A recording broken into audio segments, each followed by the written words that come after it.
สบายดีซื้อต้ายอดศิวันวีระวงศาหรืออีกหลายๆคนห้องเนาะว่าต้าทีมนางฟ้าพารวย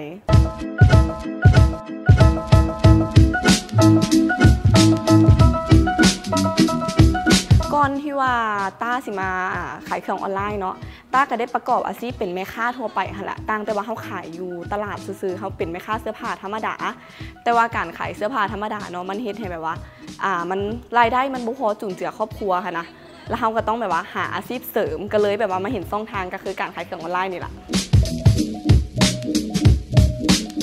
ลงทุนหลายโบกับโบได้ลงทุนหลายเนาะเพราะว่าตัวเองโบเคยผ่านมาเมนโบเคยหู้เลยว่าการขายเครื่องออนไลน์มันจะเห็นแบบว่ามีรายได้อีกอย่างเพราะว่าตัวเองก็มีห้างขายเสื้อผ้ามีห้างขายเครื่องเป็นของตัวเองก็คิดว่าจะมาเป็นอาชีพเสริมซื่อๆตัวนี้เนาะพอได้เฮ็ดไปเฮ็ดมาจากที่ว่าสั่งสินค้ามาเริ่มต้นจาก10 กล่อง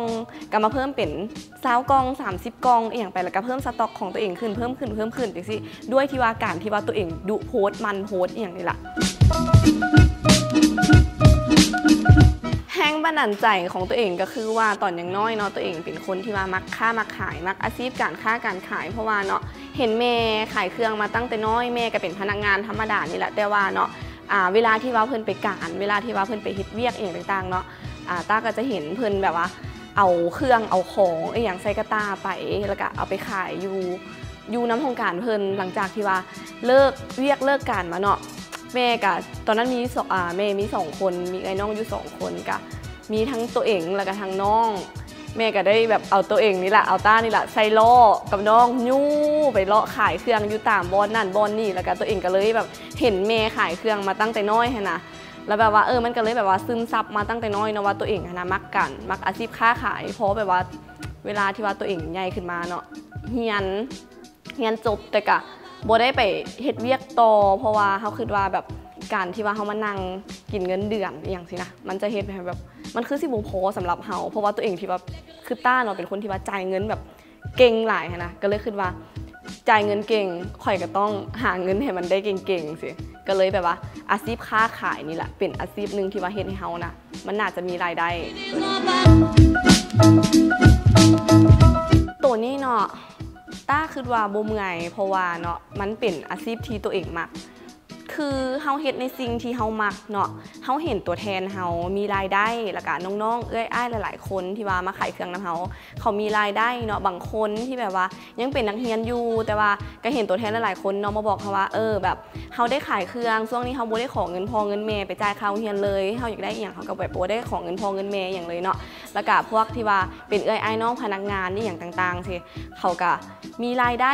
นอกจากการที่ว่าเขาเจ้าเฮ็ดเวียกประจำก็คือมีรายได้เสริมจากการขายเครื่องออนไลน์มาจุนเจือครอบครัวเขาตัวนี้เนาะเขาเห็นเขาเจ้ามีความสุขเขาเห็นเขาเจ้ามีรายได้มันก็เฮ็ดให้เขามีความสุขไปนํเขาตัวนี้มันก็แบบเมื่อยสำเร็จก็หายเมื่อยนะที่ว่าเห็นตัวแทนเขามีรายได้ต้าคิดว่าทุกคนเนาะมันก็มีมุมที่ว่าอ่อนแอแล้วก็มีมุมที่ว่าเข้มแข็งมันบ่มีไผดอกที่แบบว่าจะเข้มแข็งไปได้ตลอดนะคือเนาะคนเฮานะท้อได้ต้าคือเสมอว่าท้อได้แต่ว่าต้องลุกให้มันไวที่สุดเพื่อแบบว่าถ้าสมมติว่าคือต้าเป็นหลักเนาะต้าเป็นแม่ทีมต้าเป็นหลักตัวแทนอยู่น้ำโตเป็นพันชีวิตเป็นพันคนถ้าว่ามื้อนึงต้าท้อไปแล้วตัวแทนคนอื่นๆดิ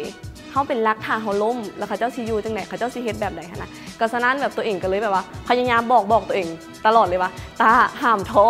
ออย่างซีตลอดก็เลยแบบว่ามีแรงเฮ็ดให้ตัวเองสู้ขึ้นมาได้ต้าคิดว่าเนาะมันเป็นย้อนที่ว่าเขาเจ้าเห็นความตั้งใจแล้วก็ความทุ่มเทของเฮาหลายก่อนคือแบบต้าเป็นคนที่ว่าเฮ็ดอีหยังเฮ็ดแท้ทำจริงบ่แม่นว่ามีแต่ว้าวใส่คำสั่งเฮาล้มน้ำตัวแทนเนาะก็ล้มแบบเป็นครอบครัวเป็นเป็นน้องกันมีอีหยังปรึกษาหารือกันได้ตลอดบ่แม่นว่าเฮามีแต่แบบว่าอยากขายเอาเงินเขาอย่างเดียวเลยถ้าสมมุติว่าเฮามีแต่แบบว่าอยากขายเอาเงินเขาอย่างเดียวสินะคือมันจะบ่ได้เฮ็ดให้เฮาได้เขามาเป็นหมู่บ่เฮ็ดให้เฮาได้เขาแบบมาคือแบบว่าได้มิตรภาพนะเฮาจะเน้นแบบว่านอกจากจะช่วยในเรื่องของเฮ็ดให้เขาเจ้าได้ช่วยให้เขาเจ้าได้ขายเครื่องดีแล้วเฮายังช่วยแบบว่าเบิ่งแยงเขาคือคนในครอบครัวล่ะต้าคิดว่าตัวนี้นี่แหละสิ่งที่ว่าเฮ็ดให้ตัวแทนฮักแล้วก็อยากอยู่นำเฮาคนที่กำลังขายเครื่องออนไลน์อยู่ตอนนี้เนาะต้าก็อยากให้ เบิ่งสินค้าเป็นหลักเพราะว่าเนาะการที่ว่าเราเอาสินค้ามาขายเราต้องเลือกสินค้าที่ว่ามันมีที่มาที่ไปคือเคล็ดลับต้าที่ว่าต้าขายดีแล้วก็อยู่มาได้ฮอดทุกมื้อนี่ก็ย้อนที่ว่าเราเลือกผลิตภัณฑ์ที่มันมีที่มาที่ไปสินค้ามันได้คุณภาพเขาเอามาขายให้คนเนาะเขามาขายให้ผู้บริโภคเขาเจ้าไปนำไส้สินค้าแล้วเขาเจ้าไส้ดีเขาเจ้าก็จะพากันบอกต่อแล้วมันก็จะเห็นให้ตัวแทนเขาพากันได้ขายคือเขาขายสินค้าที่ว่ามันมีคุณภาพตัวนี้นะมันจะเห็นให้เขาได้ขายอยู่แล้วโบต้องแบบว่าไปเอาสินค้าโบต้องคิดแบบว่าอยากได้แต่เงินลูกค้าอย่างเดียวอยากเอาสินค้าตัวไหนที่ว่ามันได้กำไรหลายๆมาแล้วไปโฆษณาเกินจริงเพื่อให้ลูกค้าซื้อสินค้าของเจ้าแต่เทื่อเดียวเทื่อต่อไปอาจจะเห็นให้กับเจ้าโบกลับมาซื้อซ้ำก็ได้การที่เขาเป็นแม่ค้าออนไลน์ที่ดีเนาะหนึ่งแม่เขาต้องซื้อสัตย์กับลูกค้าโบตัวลูกค้าโบโฆษณาเกินจริงอาศัยความจริงใจต้องแบบเฮ็ดอย่างก็ต้องมีความจริงใจนะบ่ว่าอาชีพใดก็ยาบ่ว่าสิเป็นอาชีพแม่ค้าออนไลน์หรือว่าอาชีพใดก็ยาเนาะสำคัญที่สุดหนึ่งมันต้องมีความอดทนดุมันแล้วก็มีความตั้งใจมีความอดทนตั้งใจตัวนี้นะมันก็บ่ยากที่ว่าสิเฮ็ดให้เราประสบความสำเร็จได้ขอบใจ